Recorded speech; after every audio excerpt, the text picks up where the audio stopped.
Kailangan natin pag-usapan kasi alam naman recently na palaging nasa news yung Tubbathaha Reef. And ang mga news na lumalabas ito ay very negative dahil parang palaging nadadamage, nasisira. Actually, parang ang lala na nung yung pumasok yung US, tapos pumasok yung China. Yes, correct. So ngayon naman pag-usapan naman natin yung pangangalaga at sa kagandahan kasi syempre alam naman natin na kilala yung Tubbathaha Reef worldwide bilang isa sa mga magagandang diving spots kasi mga foreigners talaga pumupunta dito para talagang makita yung pagka-marvelous nitong Tubbathaha Reef. Kaya ngayong umaga makakasama natin si Miss Sanky Simbulan, ang Social Performance Manager ng Shell para pag-usapan ang kaayusan at pangangalaga ng Tubbathaha Reef. Ma'am, magandang umaga po sa inyo. Magandang umaga. Thank you. Yes, thank you for having me in this morning show. Yes. It's very pleasant to see such young people. Ma'am, ito po, magkapakwento kami kasi kayo po personally nakapunta na kayo sa Tubbathaha Reef. Yeah. Gaano po ba talaga kaganda yung natural wonder ng coral reefs ng It's Tubbathaha? still very much pristine, no? And then I just can't count the number of species that are there, but it's one of those na pinaka-rich yung ecosystem. And I would actually call it a paradise underwater. So for any dive enthusiast, we would encourage them to see Tubbathaha. And you know, all the siguro in other dive spots are probably bihira mo makita like pawikans or sharks na iba yung itsura. Doon, it's almost commonplace. Yung mga maming, yung mga endangered sa ibang lugar, doon they thrive because it's a protected area. It's actually a UNESCO World Heritage Site and it's the country's first and only national marine park. So it's a national treasure, I would think. Nakapunta ba kayo doon recently para makita yung after, after the damage? Yes, because Shell and the other partners of the Tubbathaha Management Office, including the Protected Areas and Wildlife Bureau, GIZ is also a partner, and then the head of the Pawikan Conservation Society, for example, we were invited to appreciate Tubbathaha. And so initially, I don't know how to dive, no? So and then a friend of mine learned, sabi niya, you're going to Tubbathaha and then you don't know how to dive. Sabi niya, I think it's kind of like a mortal sin to go to Tubbathaha and just snorkel, di ba? So I had like I learned very quickly how to dive, and I earned the certificate, I took the exam, I passed it. So I was able to go, and yun nga, true enough, I'm very glad I didn't snorkel, that's all I can say. So it's very beautiful, and and you also appreciate they are like our heroes guarding our territory, di ba? Yung the park rangers, the park superintendent. If you see this lady, she's the park superintendent, Miss Angelique Songko, how dedicated they are in protecting the And as I was also mentioning, I saw the area where sumadsad yung guardian, and yun, nakakalungkot na parang talagang damage. Kung ano yung shape ng boat. nag-cut siya ng V dun sa coral reef. So, isang malaking V na shape na So, yan, medyo hindi na natin alam kung maibabalik pa sa dati na but yun nga, as long as we protect our area, But a good thing also that was, one thing that I didn't realize that hindi lang naman yung mga pagsasadsad ng mga ships yung nakaka-damage ng coral reef. Kasi si DNR Secretary Ramon Pahe, he attended the launch of our exhibit. And then in his message, he mentioned na ang nakaka-damage talaga ng mga coral reefs natin is really yung how we throw our waste, yung mga land-based waste.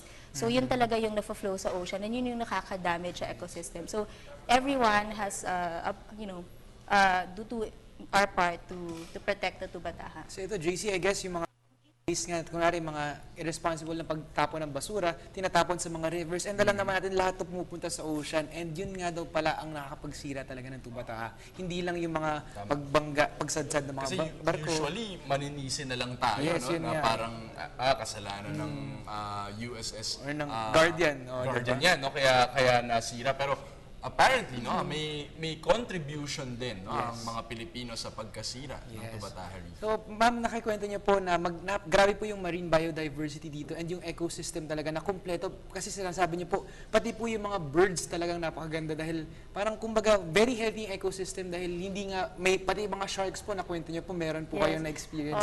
Yung birds, so there's an islet there, it's called Bird Island or Bird Islet, and the migratory birds stay there. And then also some local birds. And sila, the artist, national artist for visual arts, Ben Cab, they went there also for exposure, no? And a noted photographer, si Melvin Calderon. And out of that inspiration of seeing that beautiful, pristine bird islet, they took photographs and they painted, and it's also in our exhibit right now. These are some of the paintings yung nasa Yes. screen natin ngayon. Oo, mga works of art nila, no, inspired by visiting Tubbathaha. And I was mentioning also that during my first major dive experience in Tubbathaha, we saw a shark that the last sighting of it was maybe 5 years ago, only in Tubbathaha. And they said that it's not even in the books. So it has a head of a manta ray and a body of a shark. So it's called the guitar shark. So medyo alien looking, no? I think we also have a photograph of that. But yeah, so and then when we were after the dive, we talk about what we see, and then the park superintendent said that you actually, these are reflections of how rich the biodiversity of the Tubbathaha is, because the predators that are very high up in the food chain are still present. And then yung mga pawikans, they're all over. So we experience also pawikan tagging. They would tag the pawikans so they can track, kung saan. And we saw some daw of the pawikans come from other countries pa. So dito sila nagmamigrate because I guess they feel safe and hindi sila na-hunt dito sa Tubbathaha. Nabanggit nyo, Ms. Simbulan, yung exhibit na ginagawa ngayon ng shell companies. Yes. Can you tell us more about this? Okay. Shell Philippines Exploration is the operator of the Malampaya Deepwater Gas to Power Project, which is a government project. And we actually, it's a vital energy project because we supply about 40 to 50% of Luzon's energy. The light bulbs here, 4 out of 10 comes from Malampaya natural gas, which is the cleanest natural gas. Ayun nga, and we also want to help educate the people that we have such a project in the Philippines. And it provides clean energy. And because our assets are on water, that's why we're also into protecting the environment, or the marine environment. And that's why we are supporting Tubbathaha. Because we've made a commitment globally not to explore for or drill for oil in World Heritage sites such as the Tubbathaha. Kasi maganda dyan, usually JC, di ba, syempre pag naghahanap ka ng oil, talagang kahit ano butas ka ng butas para makuha mo yung oil. Pero ito, kinikwento ni ma'am na kailangan responsible ka sa paggawa mo nito kasi marami kang nadadamage, maraming, kumbaga, yung buhay ng mga isda or pati mga coral reef, lahat ng mga marine life naaapektuhan sa paghahanap ng mga oil talaga. Posible naman pala, na Yes, ang oil companies ay may pakialam, Yeah. sa Sila ating pa yung kalikasan. nangangalaga actually. That's actually that's part of my role. So even before we start a project, we assess what are the potential impacts, and if we have to avoid certain areas, then we will avoid. The project design will be changed so that we will not, damage maybe fishing areas or ancestral domains and the like.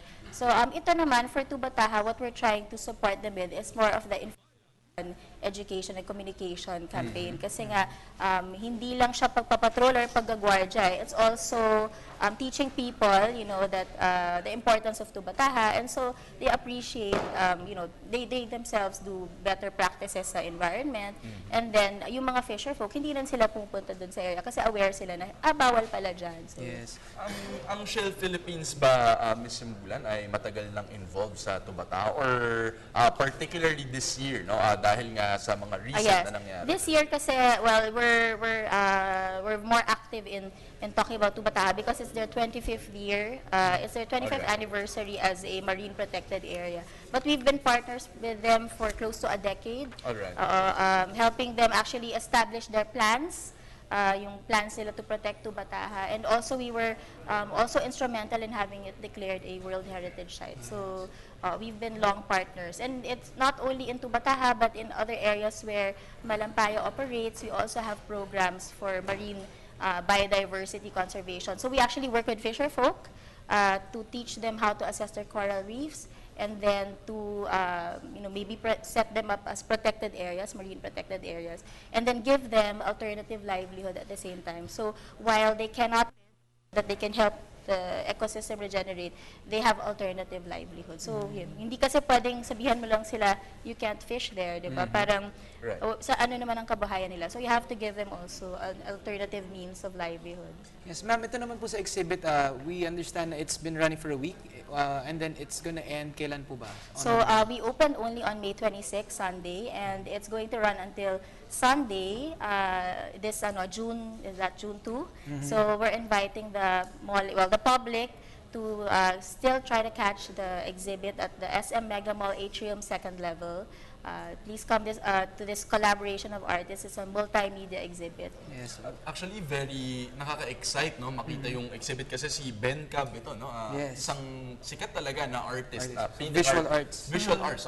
Yung sa Baguio, di ba? Meron siyang Yes. museum doon. Very interesting works. no, And from alam mo Ben yung Cab. maganda dito kasi meron din ginawang contest sila ma'am sa mga students ng multimedia arts. Yes. Para kung gagawa sila ng 30-second na pang-promotional video and ginawa nilang pa-contest pa ito. So meron pong mga nanalo na mga estudyante.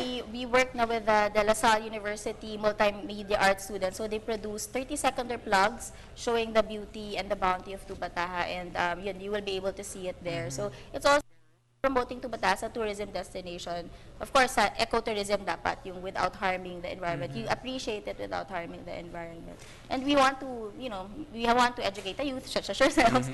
Kasi, syempre, yung benefits nga ng Tubbathaha is not just for today. It's providing, fish, food sustenance for not present and future generations. So it's a very important, resource, natural resource for us. Ma'am, ito naman po kasi alam naman po natin sa exhibit, meron daw kayo para mga donations for the yung mga park rangers naman po. Kasi meron po silang the place where they stay sa Yes, Tubbathaha. yun. Kasi there's a park ranger station in Tubbathaha where our park rangers reside. So, if you can imagine, it's in the middle of a vast ocean. And when they built that years back, mataas pa siya, no? It was above water, but now maybe because of the changing times, climate change, inaabot na siya ng tubig. And minsan pati daw yung mga baby shark nakakapasok na. So there's an effort to rehabilitate it, to upgrade it na rin, since there's so they're calling also for public support if we can upgrade that ranger station. Our rangers are staying there maybe 6 months dire-diretso without without television, without internet. It's such a, maybe also like a sacrifice, but yun. And they're trying to upgrade it so that they can now plant their own vegetables, get their own food, make it maybe solar powered, and have its own helipad. Kasi researchers go there, 'di ba, para so sana kompleto na rin siya. May living quarters. Isla ba yun, Ms. No, Mila? it's just I think this is what you're this is seeing. how it looks like. Okay. So it's sort of like on a sandbar. Pero ngayon nga parang hindi mo na makita Wala na yung yung sandbar. Pero parang paano ka maglalagay ng gulay din dyan, no? Yun nga, because the design, there are these students, the Tubbathaha Management Office, design students, they volunteer to design the new ranger station. Alright. And I don't know, they made like, merong siyang design na parang tatlo na siya, and then pwede ka na mag-plant doon. They can grow their own food. Yeah. So ma'am, siguro lastly na lang, baka you have a message mo for all our viewers. Maybe you can invite them to your exhibit and help let them know also the importance of taking care of Tubbathaha Yes. Reef. So thank you again for this opportunity to invite the public, and we hope you can also visit the exhibit. It's going to run until this Sunday at the SM Mega Mall, second level atrium. So it's the collaboration of Ben Cab, the National Artist for Visual Arts, Melvin Calderon, photographer, and of course students from La Salle who produce video plugs on Tubbathaha. So come and see our exhibit entitled Beauty, Bounty, and a Shared Heritage, 25 Years of Protecting Tubbathaha in celebration of their 25th anniversary. Okay, maraming salamat, Ms. Simbulan. Yan po si Ms. Sanky Simbulan, ang Social Performance Manager ng Shell Companies.